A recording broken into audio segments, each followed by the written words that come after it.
সৰভোগৰ বাৰেগাঁও নাটপাৰাত পথ দুৰ্ঘটনা আহত এজন মানসিক বিকাৰগ্ৰস্ত পথচাৰীৰ লগতে সৰভোগ থানাৰ আৰক্ষী জোৱান।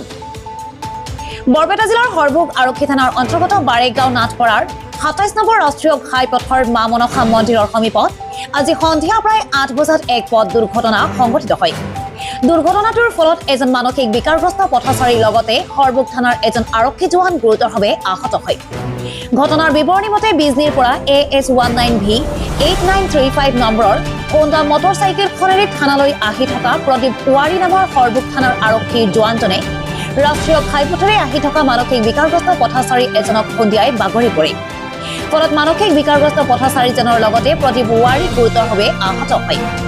আহত দুয়োজনকে ততাতৈয়াকৈ 108 মৃত্যুঞ্জয় সেৱাৰ এম্বুলেন্সেৰে সৰভোগ সমূহীয়া স্বাস্থ্য কেন্দ্ৰত ভৰ্তি কৰোৱা হয় আৰু উন্নত চিকিৎসাৰ বাবে বৰপেটা চিকিৎসা মহাবিদ্যালয় হাস্পতাললৈ প্ৰেৰণ কৰা হয়। News desk report, news time 3।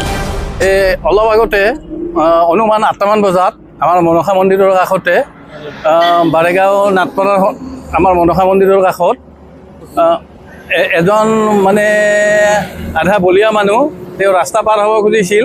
এনেতে প্ৰদীপ ৱাৰী নামৰ মানুহ এজন তেওঁ বাইক চলাই আহিছিল।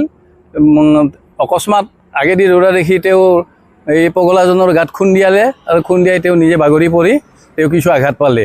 আঘাত পোৱাৰ পিছত আমি গম পালোঁ যে আৰক্ষী চকীত সৰভোগ আৰক্ষী চকীত খবৰটো দিলে। আহি পেলাই তেওঁলোকে প্ৰদীপ ৱাৰীক আগত লৈ গ'ল আৰু এই পগলাজনক পিছত এখন এম্বুলেন্সে লৈ গ'ল। আমি ইমানখিনিয়ে গম পাওঁ।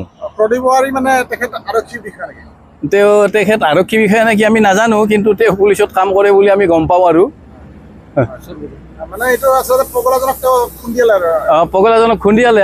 আচলতে তেওঁ খুব অকস্মাত আগত পৰিলেতো, সেইকাৰণে মানে খুন্দাটো লাগিলে, নহ'লে এইটো নহ'লেহেঁতেন। দুজনে আঘাত পাইছে না? দুইজনে আঘাত পাইছে।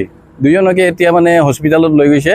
অৱশ্যে আমি আজি গম পোৱাত আৰক্ষী বিষয়াৰ তৎপৰতা আজি খুব ভাল দেখিছোঁ। গতিকে দুয়োজনে সুস্থ হ'লে আমি ভাল পাম আৰু